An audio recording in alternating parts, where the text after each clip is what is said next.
الحمد للہ رب العالمین والصلاة والسلام علی رسولہ الامین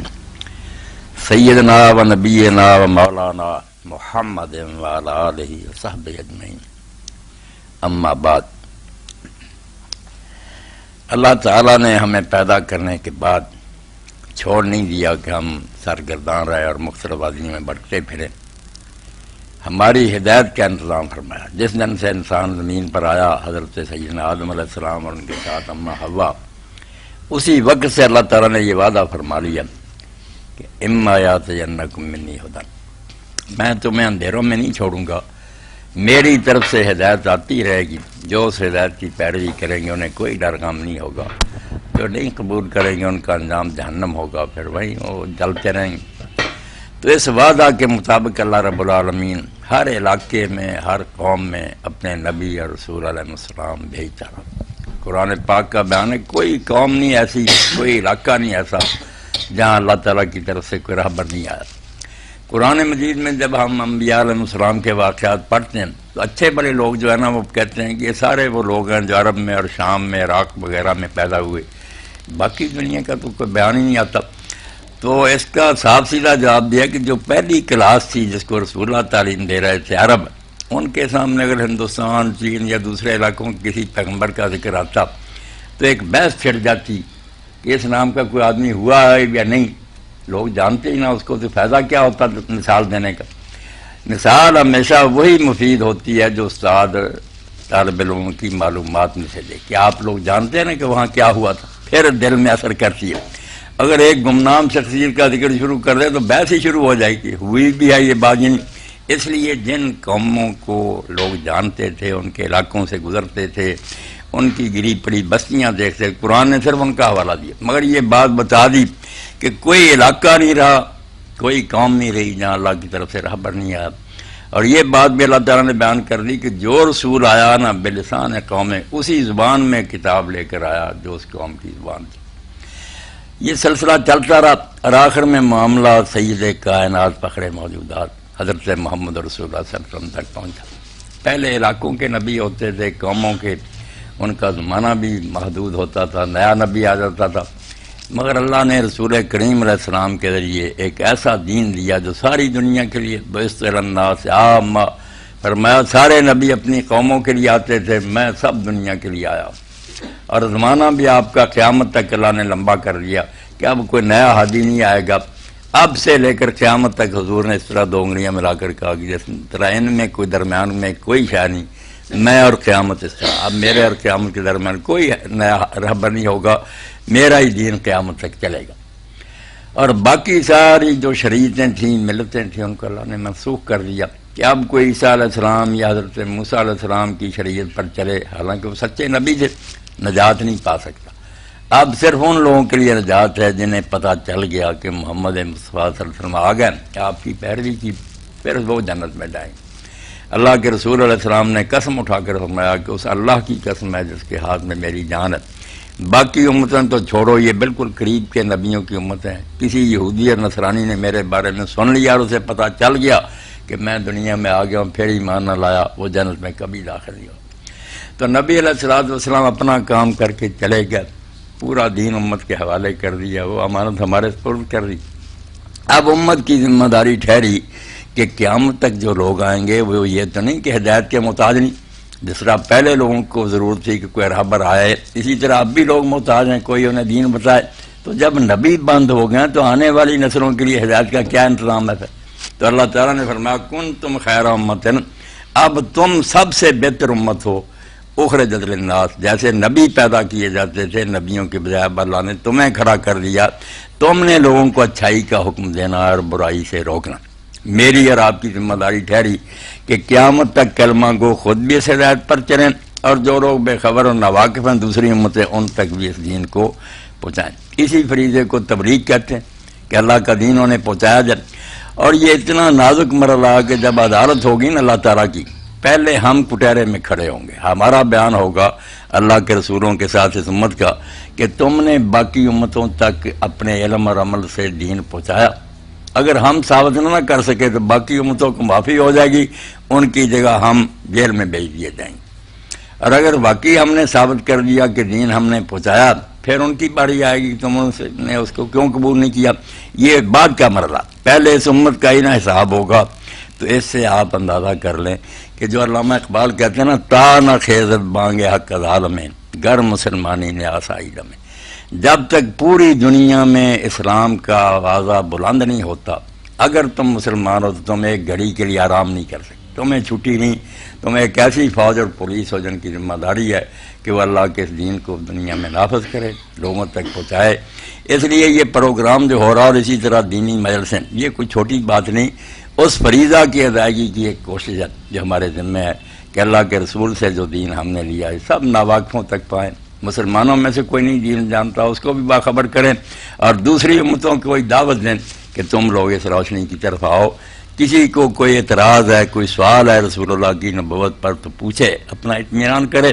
اور اللہ تعالی ہمیں حق کہنے کی توفیق دے، حق بات سجائے، حق ہی ہم لوگوں کو بتائیں، نہ خود گمراہ ہوں نہ لوگوں کو گمراہ کریں۔ بڑا وقت ہے تو آپ کوئی پوچھنا چاہیں؟ مولانا، ایک آپ کی خوبصورت گفتگو سے میں ایک سوال میرے ذہن کے اندر آیا کر رہے ہیں سوال۔ جو ہمارے عمومی معاشرہ کے اندر یہ بات پائی جاتی ہے کہ ہم اپنی دکانداری کے حوالے سے، تجارت اور زراعت کے حوالے سے تو بڑی محنت کرتے ہیں، سٹرگل کرتے ہیں، دوڑ دھوپ کرتے ہیں، لیکن جہاں تک اعلاء کلمت اللہ کی اور غلبہ دین کی بات ہے تو ہم کہتے ہیں کہ اللہ اچھی کرے گا، اللہ کامیاب کرے گا، اللہ کائنات کے اندر اسلام کو غالب کرے گا، جبکہ ہماری صرف دعا کی حد تک یہ یا خواہش کی حد تک یہ بات ہے، لیکن عملی اعتبار سے ہم شاید اس کے اندر کوئی قدم اٹھانے کے لیے تیار بھی نہیں۔ میں نے جب بات بیان کی نا، خود میرے ذہن میں بھی اس کی پوری طرح اہمیت جاگ گئی ہے، آپ بھی میری طرح ہی ہیں کہ سمجھتے ہیں کہ نفل کام ہے، ہو گیا، حالانکہ ہر شخص جس جگہ بھی مسلمان بیٹھا اس کے لیے لازم ہے کہ زبان سے یا اپنے عمل سے نہ وہ مظاہرہ کرے کہ اسلام یہ نمونہ چاہتا ہے، اس کے کردار سے اور اس کی گفتار سے نا لوگ دین سیکھیں۔ یہ اتنا بڑا ہم معاملہ سورہ نساء، اللہ کے رسول علیہ السلام نے ایک موقع پر فرمایا عبداللہ بن مسعود رضی اللہ عنہ سے کہ مجھے قرآن سناؤ، قرآن شریف پڑھنے لگے تو جب اس آیت پر پہنچے نا کہ اس وقت کیا حال ہوگا جب اللہ تعالیٰ ہر امت میں سے گواہ طلب کرے گا اور اللہ کے رسول اس کو بھی گواہ کے طور پر بلایا جائے گا، پہلے آپ سے بیان لیا جائے گا کہ دین پہنچایا، تو اتنا اثر ہوا اس منظر کا حضور پر، قیامت کا دن میں تنہا کھڑا ہوں، لاکھوں کروڑوں انسان ایک طرف کھڑے ہیں،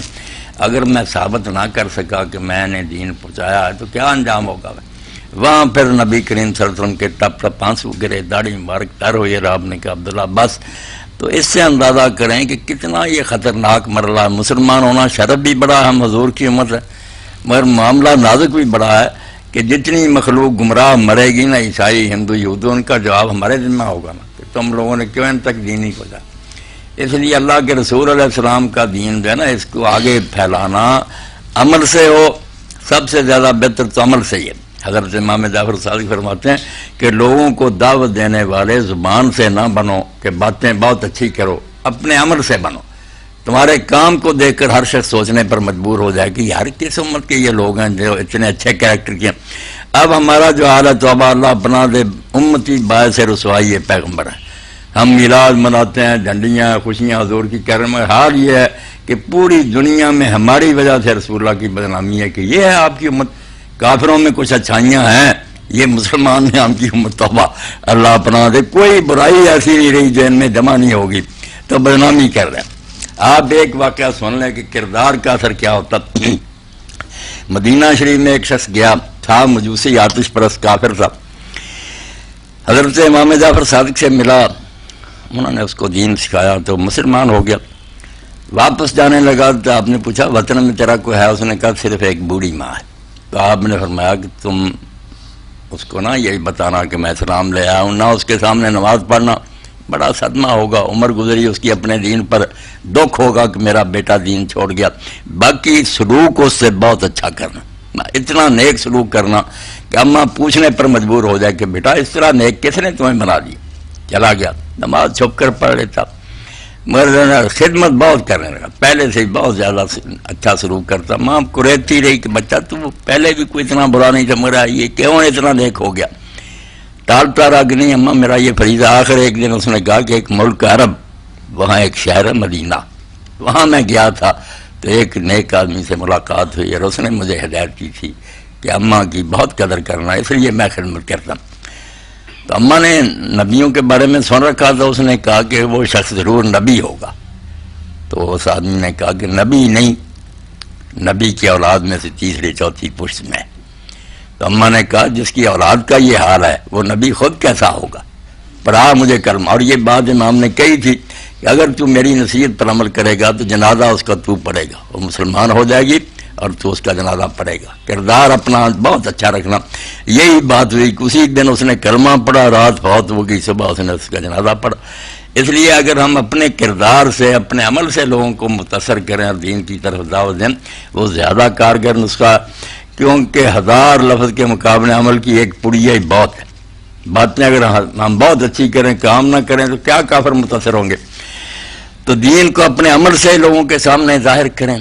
زبان سے اور تحریر کے ذریعے بھی پہنچا سکتے ہیں، یعنی آلات کے ذریعے تبلیغ کر سکیں، سب ہماری ذمہ داریاں۔ اور اس کے لیے کوئی بہت بڑا عالم ہونے کی ضرورت نہیں، ہر شخص کو کچھ نہ کچھ، جیسے اللہ کے رسول علیہ السلام نے فرمایا بلغوا انی ولو آیا، میری طرف سے پہنچاتے جاؤ، بے شک ایک ہی بات تمہیں معلوم ہو، دین کی ایک ہی سیکھی ہے، وہی جہاں بیٹھو موقع ملے بیان کر دو، آگے کو عمل کریں تو ان کی خوش قسمتی، ورنہ آپ تو بری ہوں گے نا، اللہ تعالیٰ کی عدالت میں کہہ دیں گے کہ جو مجھے پتہ چلا تو میں نے تو ان کو بتا دیا۔ بس جی اسی سبب سے خرابی یہ آ گئی کہ ہمارے ذہنوں میں دین کا تصور جو تھا نا وہ مذہب میں تبدیل ہو گیا کہ عبادت گاہ کی حد تک اللہ کو سجدہ کرو، دعائیں کرو، نمازیں پڑھو، باہر نکل کر تم آزاد ہو، جیسے چاہو کماؤ کھاؤ، تمہارے مذہب کو اور دین کو کوئی نقصان نہیں پہنچتا۔ اس نے بالکل نہ سب کچھ تباہ کر کے رکھ دیا۔ اگر سمجھیں کہ اللہ تعالیٰ نے جو دین اتارا نا وہ مسجد کے دائرے میں نہیں منحصر ہے، ساری زندگی اس کی گرفت میں ہے۔ ہم اپنے بال بچوں میں بیٹھے ہوں اس وقت بھی دین کو ہدایتیں دیتا، ہم تجارت کر رہے ہیں وہاں بھی بتاتا۔ اسی لیے حضرت علی رضی کے بارے میں آتا، درہ لے کر بازار میں نکلتے تھے کہ پہلے جا کر کسی عالم سے سود اور حلال حرام کے مسئلے سمجھو، پھر آ کر تجارت کرنا۔ تو ساری زندگی عدالت میں کوئی جج بیٹھا ہے، کوئی دفتر میں افسر کام کر رہا، ہر معاملے میں اللہ کے دین نے رہنمائی کی ہے۔ اور رہنمائی بس آخری بات یہی ہے کہ اللہ نے تمہیں بیکار نہیں پیدا کیا، وہ دیکھ رہا ہے، ایک دن واپس لوٹنا ہے اور اس نے پوری زندگی کا حساب لینا ہے کہ تم کیا کر کے آئے ہو، اور وہاں انجام جو ہے وہ بھی ابدی اور دائمی ہے، یا آگ میں چلے جاؤ گے یا باغوں میں ہوگے۔ یہ بات جب ذہن میں بٹھا دی نا دین نے تو پھر فتوے پوچھنے کی ضرورت نہیں، کسی جگہ بھی آدمی کام کر رہا ہوگا یہ بات اس کو قابو کرے گی کہ خدا دیکھ رہا ہے، بندوں کے سامنے تو بہانہ بنا سکتا۔ ساری باتوں کی بنیاد اور جڑ یہ عقیدہ اور ایمان ہے، یہ درمیان سے نکال دیا جائے نا اسلام کی عمارت نظام سے گر دے، کچھ نہیں رہے گا۔ آپ واز کریں، کتابیں پڑھیں، صرف باتیں رہ جائیں گی۔ یہ ایمان بالآخرت جو ہے نا کہ اللہ کے سامنے جا کر زندگی کے ایک لمحے کا حساب دینا، وہاں نہ کوئی سفارشی ہوگا، نہ کوئی حمایت حاصل ہوگی، کوئی مدد کو نہیں آئے گا، بلکہ قرآن کہتا ہے جو سب سے قریبی ہیں، بیٹے، بھائی، ماں، باپ، سب تو اس سے بھاگ جائیں گے، تجھے دیکھ کر فرار کی راہ اختیار کریں، تو اتنا پھنسا ہوگا۔ اس لیے ڈر اس وقت سے کہ جب کوئی تیرا مددگار نہیں ہوگا اور اللہ کا عدل ہوگا یا تیرے عمل ہوں گے۔ یہ عقیدہ اور ایمان پیدا کرنے کی ضرورت ہے۔ سب سے زیادہ سوال بھی اسی بارے میں کرنے چاہیے، اس سے پھر نمازیں بھی ٹھیک ہو جاتی ہیں، کاروبار بھی ٹھیک ہو جاتے ہیں،